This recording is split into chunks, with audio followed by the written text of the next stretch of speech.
Hey everybody, welcome back. Today I want to, I'm just going to do some free flow talking, some debunking, some explaining. I watched a lot of Candy's live show last night with Alan Kay and Davio and Adam, Hooley, Gallatin. They were all on there talking. It was interesting, especially towards the end.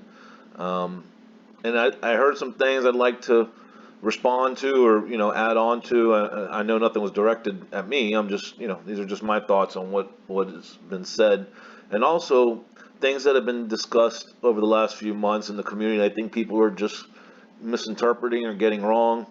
Um, I don't know how long this video is going to be. It could be long, could be real short. I'm generally not good at this free form speaking off the top of my head without having some kind of idea what I'm going to talk about. I did make mental note of a couple of things that I definitely want to talk about.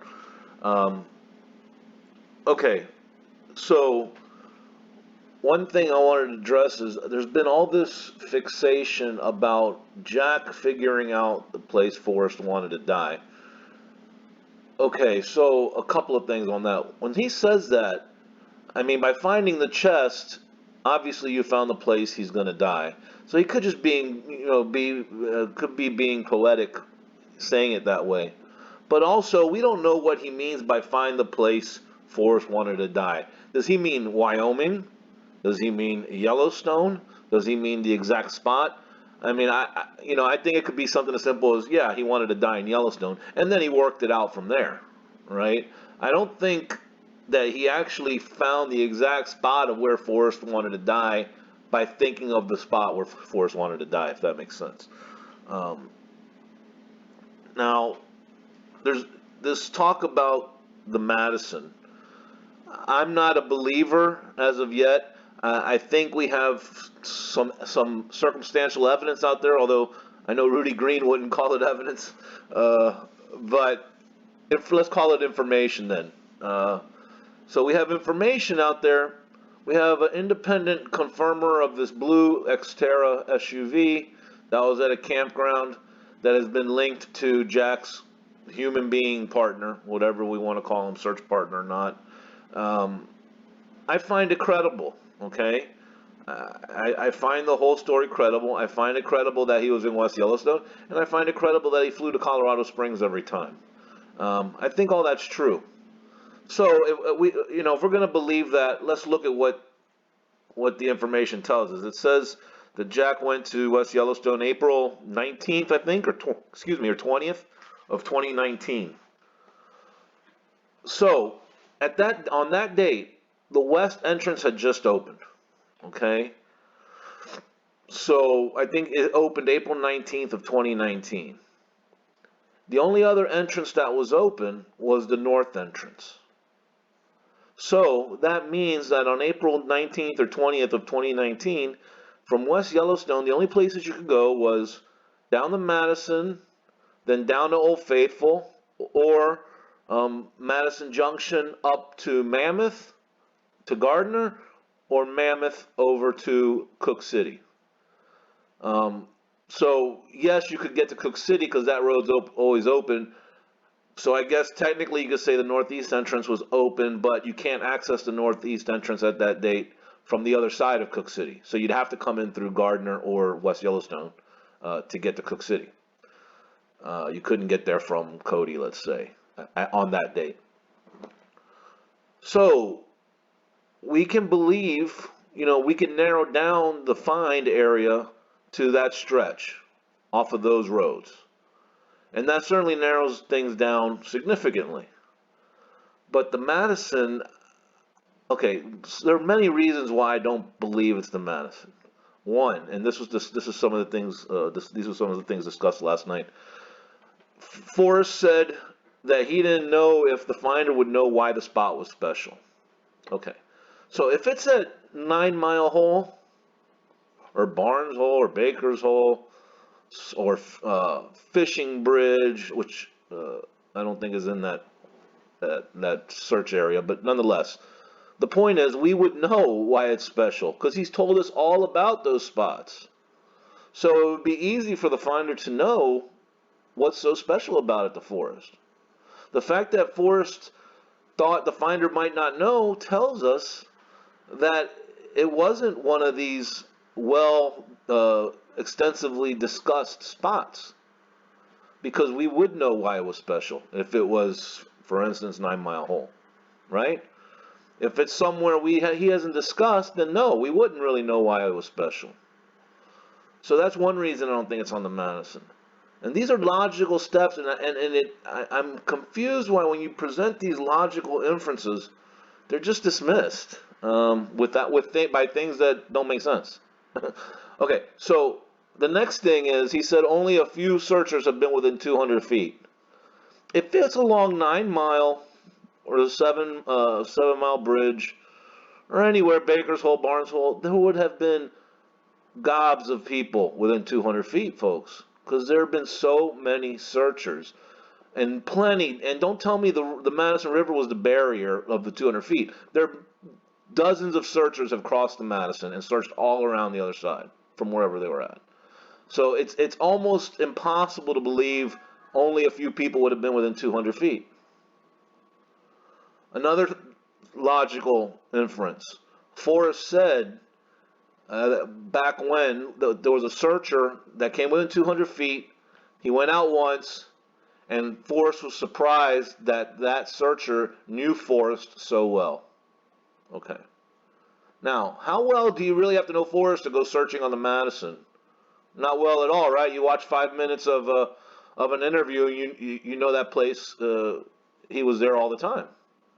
So you wouldn't have to know him very well to get to an area on the Madison. The fact that he said that he was surprised that that searcher knew him so well tells me that it's in a location Forrest doesn't discuss. And it makes sense, because if this place is so incredibly special to him, he wouldn't discuss it. He doesn't want anyone to know about it, except, say, for his dad or his brother, very, very close people. But it's not something he's going to talk about ad nauseum like he did with Slough Creek or the Madison. So that, to me, tells me it's not on that stretch from west to the junction. It's not there. Okay. So it would have to be either from Madison Junction down to Old Faithful, or from Madison Junction up to Mammoth or over to Cook City. And yes, and look, I admit all this can be confirmation bias, but I think the logical inferences are still relevant and still on point. It doesn't change the fact that these logical conclusions are fit, right? It doesn't matter that my solve is in the area. The logic is still there. Okay, so I did make a couple of notes. Let me see. Oh, yeah. Another reason I don't think it was found on the Madison. So, I mean, everyone can remember, everyone's guilty of this. Someone, back before it was found, we'd be in a chat room or something, and, hey, where do you think it is? What state are you? People wouldn't even give out their states, okay? I would. I always said Wyoming. I didn't get any more detailed than that. But plenty of people wouldn't even give out their states, and certainly most people wouldn't give out the area where they thought it was. So we're trying to be led to believe that Jack is sitting on Reddit and talking about it's on the Madison, and he knows it to be on the Madison. He's just giving it out on Reddit. Come on, guys. That just defies logic. He wouldn't have done that. There is no way Jack is going to be talking about the spot he thinks that chest is at. No one who really believes that they know where the chest is will give out that much information. No one. And Jack obviously knew where it was, so he wouldn't be giving out information. So, again, another reason I don't think it was on the Madison. What else I got here? Oh, yeah. Yeah, I just remembered this. There's been some talk about another chest out there, right? Okay, and then I know Candy, she does a lot of good research. She's into this reliquary thing. That's fine. I don't necessarily agree, but I'm not poo-pooing it either. But she's talks about there being a missing chest, right? So supposedly there's Jack's chest, the one in the Detroit Institute of Art, and then there's a third chest which she claims Chris Jones gave Forrest. Because, okay, but first of all, that's all true. I don't deny that. But the problem is, I don't think it's relevant. And the second problem is, there's more than 3 chests, right? Or another chest.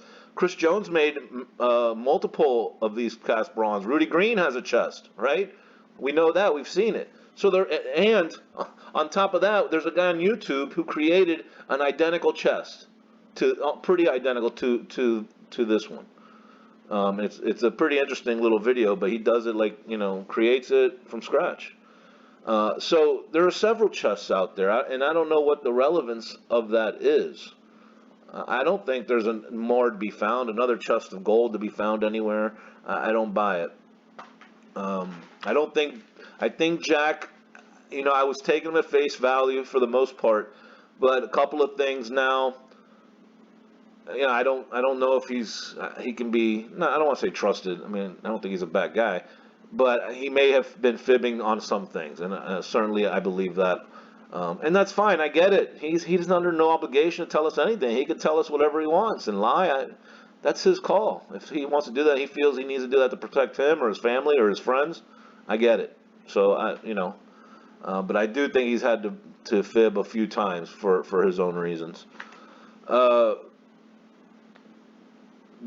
biography. What do you think of this? You think maybe, we all know he hasn't opened it, right? But maybe since, he's the finder and he met with Fenn, maybe he asked Fenn, hey, Forrest, can I get a copy of this so I don't have to open the jar? Since it's mine anyways, I can look at it if I want. Maybe Forrest obliged him and gave him a copy. Maybe he knows, or maybe Jack knows what's in that biography. It's possible. I mean, logically, it's, Fenn could be like, well, yeah, I guess you're right. You found it. You could just open it and read it if you wanted, so I might as well just give you a copy. So maybe he did. I don't know. That'd be interesting. Maybe someone would ask Jack. I haven't emailed Jack hardly at all. At the beginning, I emailed him a couple times. Excuse me. And I've emailed him, since the beginning of the year, or since February, I think 2 or 3 times. So I kind of save my emails unless I really want to know something. Let me see. Another thing, the Yellowstone deniers. I get it. We've all invested money, sweat and tears, years of research and travel. People don't want to give up their spots. I don't want to either, right? But at some point, it comes to the point where it defies logic to stick to your spot. I don't feel I've gotten to that point because there's nothing Forrest has said that rules out my spot. Nothing. Not a thing. And I defy anyone to tell me otherwise. Jack has said, yes, a couple of things that question the validity of my spot. It doesn't necessarily rule it out. It just makes me question a couple things. So I don't know if but he may be telling the truth or not telling the truth. I don't know. But I think at some point we got to admit it's in the park. And I know many people are on that bandwagon, and it's, I think it's the correct bandwagon to be on. I mean, I don't think there's anyone, let's put it this way, if you don't have a solve and didn't have a solve, then you're probably thinking it's in the park because you're the most open of anybody. The only people that aren't thinking it's in the park are people that had solves outside the park, right? That's it. I don't think anyone's come into this fresh thinking it's not in the park at this point. But it's all there now. This is one, and I don't want to sound like woe is me or whiny, because I'm not. It's more of a thought process. It's interesting to me, and I've touched on this in some of my videos before, but it's interesting to me what people find important as far as clues and interpretations, and what people don't think is important. It's fascinating to me. Okay, so for instance, the Yellowstone, the videos I've put out regarding the 265 coins and 265th day being September 22nd, which is the last day of summer, doesn't seem to catch with anybody. I don't know why. I think it's so clear that couldn't, I mean, yes, it could be a coincidence. Okay, I understand. But it's highly unlikely that connection is a coincidence. And then you tie that in with Scrapbook 107, where I've told you, I've interpreted that to mean where he's getting his license is an allegory for hiding the chest, right? And that his license expired September 22nd. So that's the same day of the 265th day of the year. So something like that, automatically, if I heard that one time from the beginning, I'd say, yeah, that's Yellowstone, period, done. I would never look outside of Yellowstone again. Now, I was already in Yellowstone before I interpreted that scrapbook, but if I heard that scrapbook was the first thing I read, I would never have left Yellowstone, because it's so clear to me that that is correct. And I don't know why, you know, I don't know why others don't. I mean, there are a couple people that do, but I don't know why others don't. It's really mind-boggling to me. I mean, that's one of the single most obvious connections when you interpret it that way, because it's something he beat into us, right? 265 gold coins. He said it in every interview, almost every interview. 265, 265, 265. September 22nd, the equinox, right? The last day of summer, where his waters halt every summer when he had to leave Yellowstone. I mean, it's just clear.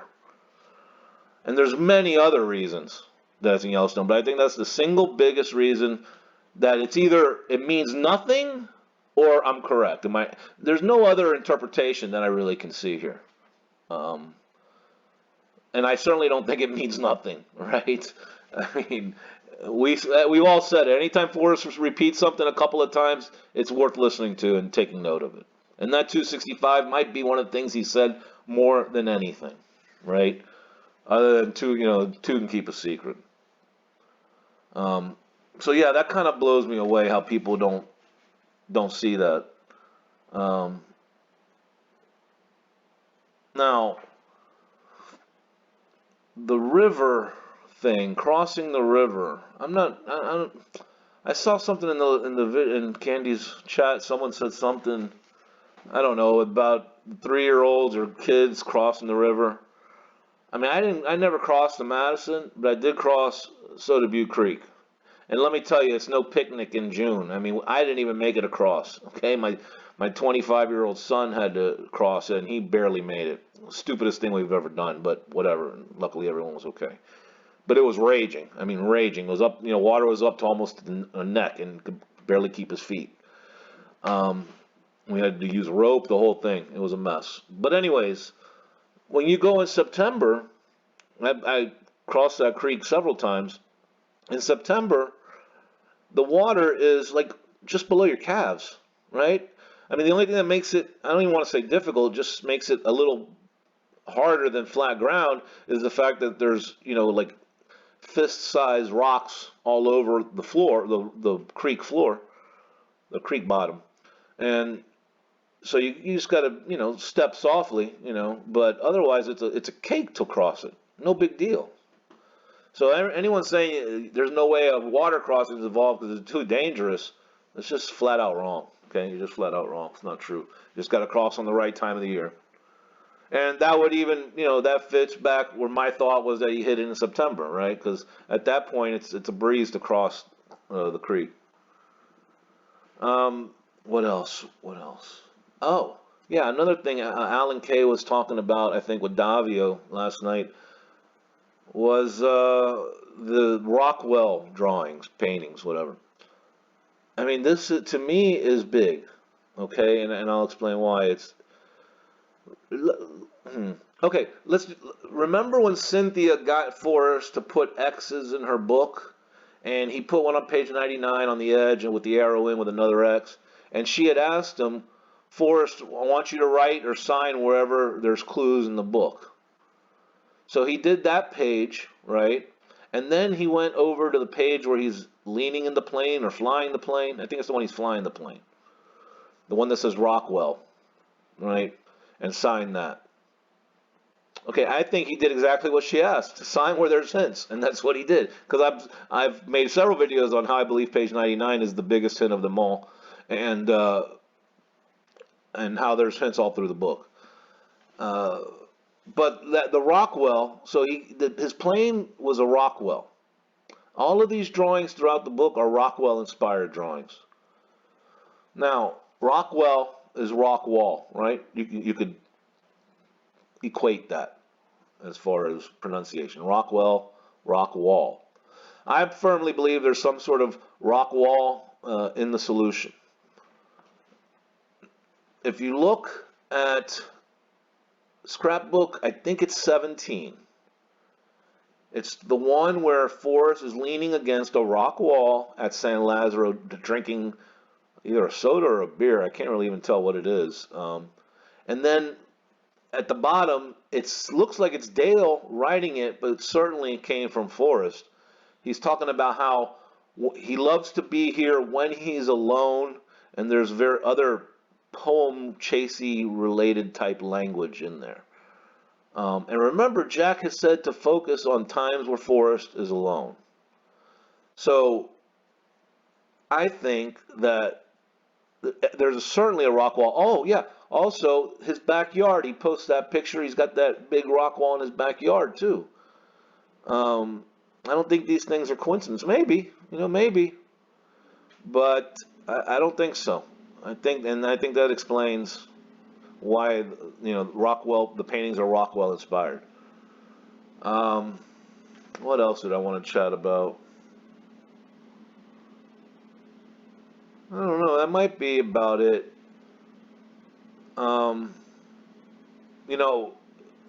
These going back to the Madison, I just like to, people. This is what people do.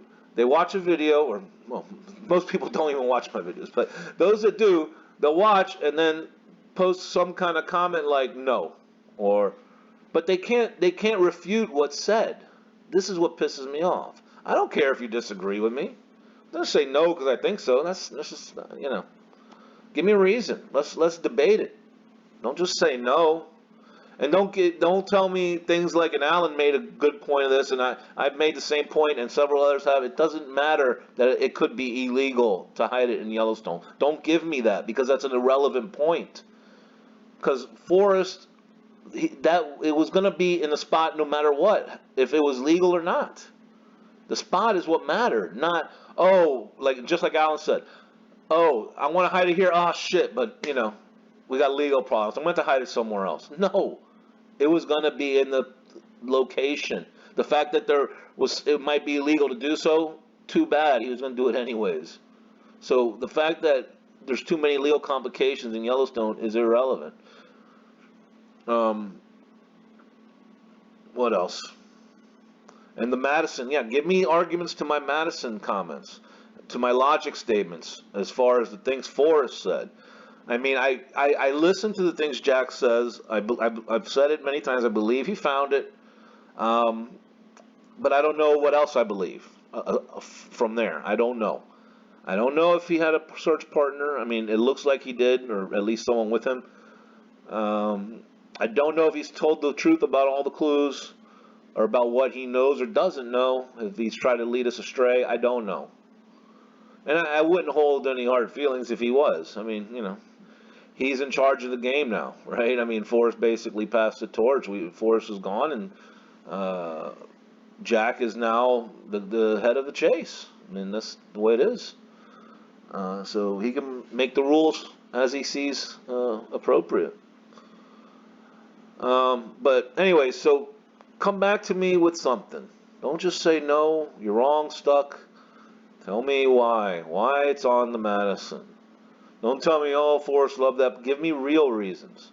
Tell me why my logic is incorrect. Tell me why my solve is incorrect. If anybody that's watched my videos, I'd be happy to hear something that Forrest said that makes my solve incorrect. And I'm going to say it again, because I'm never going to stop saying it. Go check out the rectangle on page 99, people. Check it out. Get a magnifying glass and figure out what the hell it says in there. I don't care if you agree with me or not, but it says something. Figure out what it is. That's the answer. All right. The blaze. Oh, yeah. Let me talk about the blaze for a minute. So it seems like we can never have a consensus, so I hesitate to use that word. But it seems like the prevailing views are that the blaze was either some kind of rock or a tree. Now, I've always espoused the view that the treasure was under a hollowed out tree that was hit by lightning and fell over. I mean, I think that certainly fits everything that Jack has said. He said it was damaged by forces of nature. The lightning would take care of that. Forrest's thought of being entombed. Well, you have to be in something to be entombed, right? And I think he's talking about being inside the hollowed out tree and entombing himself in there. But what do what's the blaze? Go look at my video. I have a fallen tree. I think the hint for that, we have that in page 99 with the stump with the arrow pointing down. That's one hint for the blaze. And I think the other hints for the blaze are, you have the fire when his dad put the mortgage papers in the fire. It was a religious experience, right? I mean, guys, this is a blatant hint. When he's talking about church, religious experience, right? He's talking about the location. I don't know why people don't get this, or this is not some kind of crazy theory. Anytime he's talking about church, his church is in the mountains. He's giving you a hint. He's saying it's a religious experience when they burn the mortgage. The mortgage papers are paper, they're from trees, and the fire is the blaze, right? That's another hint. And then there's the other hint is where he says the dumb fire. And I've already done a whole video about dumb. I mean, there's no question that I'm starting to get a little cocky, sorry. My dumb video, there's no question that that's correct, okay, in my opinion. I mean, it's very hard to see that and line it up to a solution and say it's not correct. But anyways, we couldn't get the dumb fire started, so we wadded up the map, right, or something to that effect. I don't have the book right in front of me. So if you believe my video where after the word dumb in the book is a clue or a hint to a clue, then the dumb fire started, so we wadded up the map. He's telling you to get the fire started, there's no fire. To get the blaze started, you throw in the paper map, which is paper from a tree. So that's another hint. Okay, so I think my original theory has been correct all along. I think this backs it up. I think the forces of nature, lightning certainly would be in that category. It happened suddenly. I can't think of anything more sudden than a bolt of lightning hitting a tree. But anyways, those are the hints in the book for the blaze. What else, guys? I've gone on, what am I, 27 minutes here. It's a pretty long video. I mean, as soon as I quit this video, I know I'm going to think of a bunch of other crap I want to talk about. To my northeast Yellowstone folks, maybe we get together, iron this out, and show everybody why the Madison's wrong. Alan, I don't know. There's a few other people up here. I know Wave Seeker was up in this area. I haven't seen him around, though, in a long time. I don't know who else was up here. A couple other people, I think on Thor, were in this area. But Madison, guys, I certainly could be wrong. I'm not one of those guys. I'm definitely right. I believe I'm right, but I realize I could be wrong, and it could be the Madison. I mean, it wouldn't be completely shocking. It'd be a little shocking to me, but it would make sense to an extent, anyways. It wouldn't fit the the logical inferences made from what Forrest has said, because finding it on the Madison, you don't have to know him well, right? And certainly more than a few people would have been within 200 feet. I always thought, and this has nothing to do with anything we talked about really, but I'm going to throw it in. This is kind of a scattered, crazy type of video. But anyways, the quote, people would arrive at where warm waters halt and not realize the significance of the location, right? It's a destination, folks, okay? Where warm waters halt is a destination. That's why I always thought it was a Yellowstone entrance. It's a destination. Because that use of that word arriving is key, right? Not the key word, sorry, I shouldn't have said that, but it's important. The way when he writes, that's where all the hints are. I mean, he has said a few hints, but it's harder for him to do it when he's talking because he could mess up. When he's writing, he has time to consider it and think about a good way to word things to get a hint in there, etc. But anyway, so that's another reason I thought it was Yellowstone when they arrive at the location, right? Um, well, guys, I think I'm gonna wrap it up. I know, pretty boring and pretty scattered. I apologize, but that's just, I had a lot of thoughts. I want to get them all out, and like I said, I'm sure I'll think of some other stuff. But maybe I guess I'll just make another video uh, when I figure out what I want to say. All right, I'm looking forward to Christie's big reveal on Monday. Hopefully, there'll be some juicy stuff. The likes of the Condor database reveal, that was big. So hopefully, we'll get some real good information. She thinks all hell's going to break loose this month. I mean, I don't know. Maybe. I hope so. I mean, I'd like to get somewhere with all this. But it's just, I wish people would focus more on why their solutions are wrong instead of just pursuing them and thinking of logic and using logic to disprove your location. I think if it's ever revealed, it will be not necessarily my spot, but it's going to be a much lesser known spot than anywhere on the Madison, right? I don't think that's correct, and I don't think it fits what Forrest has told us about, about its location. All right, guys, thanks for tuning in. If you watched this far, I really appreciate it. Although I certainly don't expect anybody to still be tuning in this deep into the video.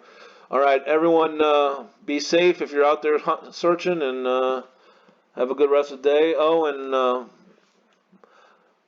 respect to Forrest. His passing date is in a couple days, and just want to say, Forrest, thanks again for the chase. It was a blast, man.